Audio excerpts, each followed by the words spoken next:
Assalamualaikum warahmatullahi wabarakatuh. Selamat pagi anak-anak hebat 5A. Sudah siapkah kalian belajar hari ini? Mari berdoa sebelum belajar. Bismillahirrahmanirrahim. Rabbi zidni ilma warzuqni fahma. Amin. Hari Jumat ini kita sudah memasuki tema 4, subtema 1, pembelajaran 1. Pelajaran pertama yang dibahas adalah IPA dengan materi organ peredaran darah pada manusia. Di dalam tubuh kita terdapat sistem peredaran darah yang berfungsi mengedarkan zat-zat penting seperti nutrisi dan oksigen dari jantung ke seluruh tubuh. Selain itu, sistem peredaran darah juga berfungsi mengangkut zat-zat sisa untuk dikeluarkan dari tubuh. Sistem peredaran darah manusia terdiri atas jantung, pembuluh darah, dan paru-paru. Sekarang kita akan mempelajari sistem peredaran darah manusia satu persatu. Pertama adalah jantung. Jantung merupakan organ yang berfungsi untuk memompa darah ke seluruh tubuh. Jantung terdapat di dalam rongga dada sebelah kiri. Ukuran jantung kira-kira sebesar kepalan tangan pemiliknya. Jantung tersusun dari otot-otot yang tebal dan kuat. Jantung bekerja tanpa henti, memompa darah agar terus mengalir. Jantung terdiri atas 4 ruang, yaitu serambi kanan, serambi kiri, bilik kanan, dan bilik kiri. Perhatikanlah gambar organ jantung berikut. Pertama ada bagian serambi kanan, bertugas menampung darah kaya karbon dioksida dari seluruh tubuh. Kedua, katup tricuspidalis, katup pemisah antara serambi kanan dan bilik kanan. 3. Bilik kanan, bertugas memompa darah kaya karbon dioksida dari seluruh tubuh ke paru-paru. Bagian berikutnya adalah serambi kiri, bertugas menampung darah kaya oksigen dari paru-paru ke seluruh tubuh. Lalu ada katup bicuspidalis, katup pemisah antara serambi kiri dengan bilik kiri. Bilik kiri bertugas memompa darah kaya oksigen dari paru-paru ke seluruh tubuh. 2. Pembuluh darah merupakan saluran atau tempat mengalirnya darah dari jantung ke seluruh tubuh dan dari seluruh tubuh kembali ke jantung. Pembuluh darah dibedakan menjadi 3, yaitu pembuluh nadi atau arteri, pembuluh balik atau vena, dan pembuluh kapiler. Berikut adalah bagian dari pembuluh darah. Pertama adalah pembuluh nadi atau arteri, yaitu pembuluh yang membawa darah kaya oksigen keluar dari jantung untuk dialirkan ke seluruh tubuh maupun paru-paru. Pembuluh nadi yang paling besar disebut aorta. 2. Pembuluh kapiler, yaitu pembuluh darah yang sangat kecil dan berhubungan langsung dengan sel-sel jaringan tubuh. Pembuluh kapiler menghubungkan arteri terkecil dan vena terkecil. Pembuluh kapiler sangat halus, berdinding tipis, dan berpori. Dalam pembuluh kapiler ini terjadi pertukaran oksigen dan karbon dioksida. Bagian yang ketiga, pembuluh balik atau vena, yaitu pembuluh yang membawa kembali darah kaya karbon dioksida atau darah kotor yang sudah beredar dari seluruh tubuh menuju jantung. Pembuluh balik yang terbesar yaitu pembuluh balik atas dan pembuluh balik kanan. 3. Darah merupakan komponen terpenting dalam sistem peredaran darah. Darah memiliki fungsi sebagai pembawa nutrisi dan oksigen ke seluruh tubuh. Darah manusia terdiri dari beberapa bagian, yaitu plasma darah dan sel-sel darah. Plasma darah merupakan cairan berwarna kekuningan pada darah yang berfungsi membawa zat-zat penting seperti protein, hormon, dan faktor pembekuan darah. Adapun sel-sel darah manusia terdiri dari sel darah merah, eritrosit, sel darah putih leukosit, dan keping darah trombosit. Ini adalah gambar dari bagian sel-sel darah pada manusia.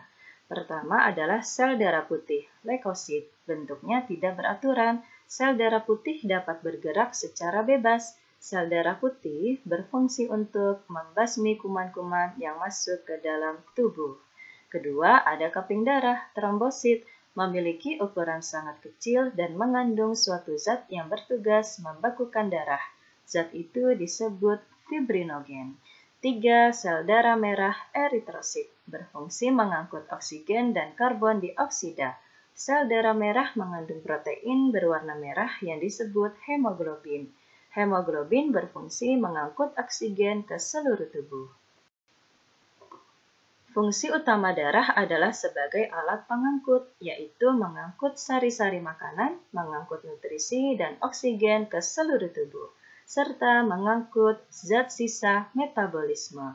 Selain sebagai alat pengangkut, darah juga memiliki fungsi, yaitu mengatur suhu tubuh dan membunuh bibit-bibit penyakit atau sel darah putih.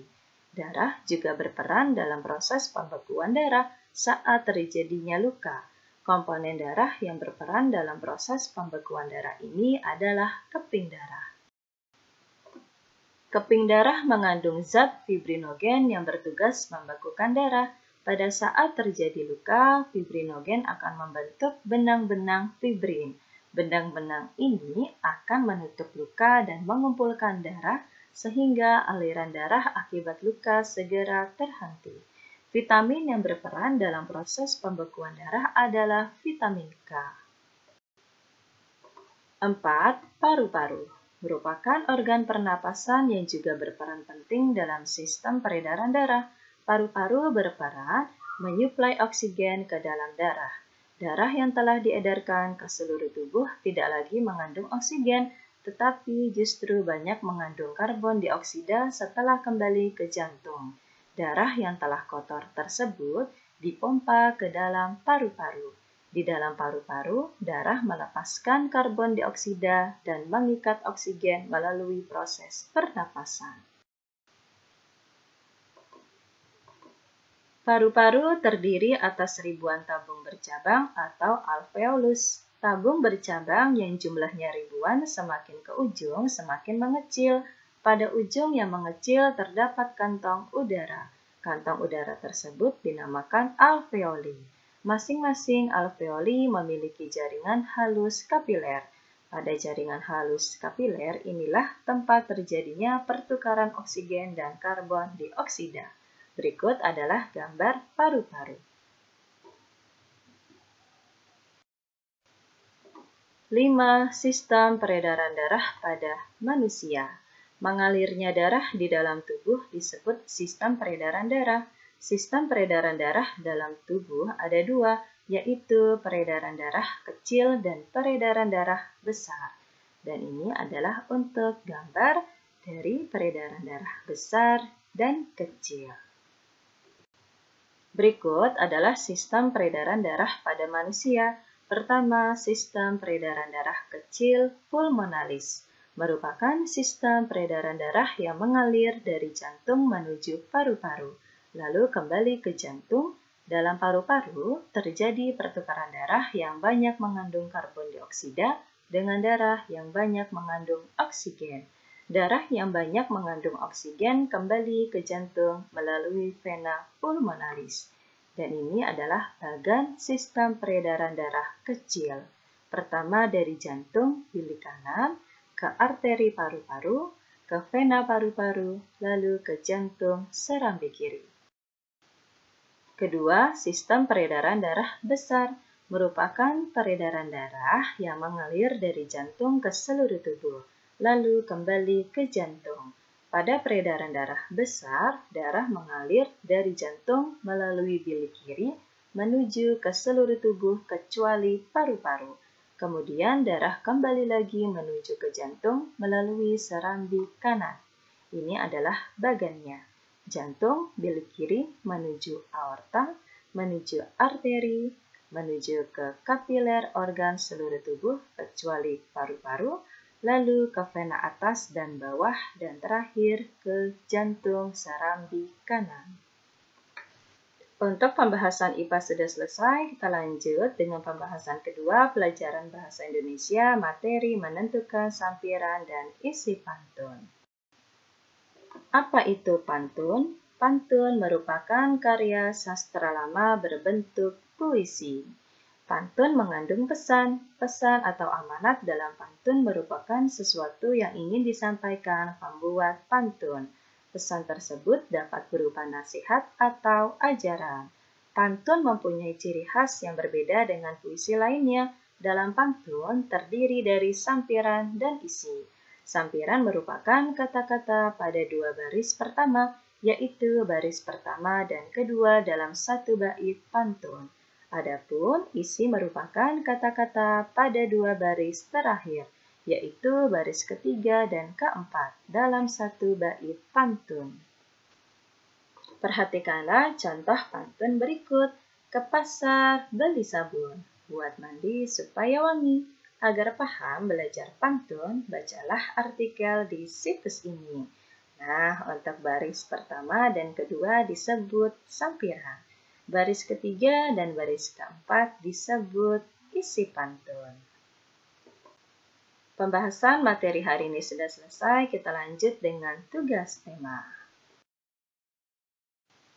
Pertama adalah tugas IPA. Jawablah pertanyaan berikut dengan tepat.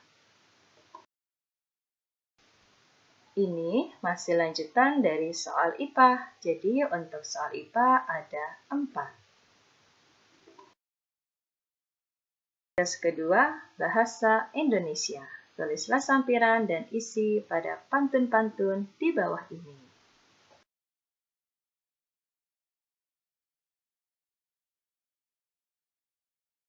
Anak-anak hebat 5A, cukup sekian untuk pembelajaran di hari ini. Wassalamualaikum warahmatullahi wabarakatuh.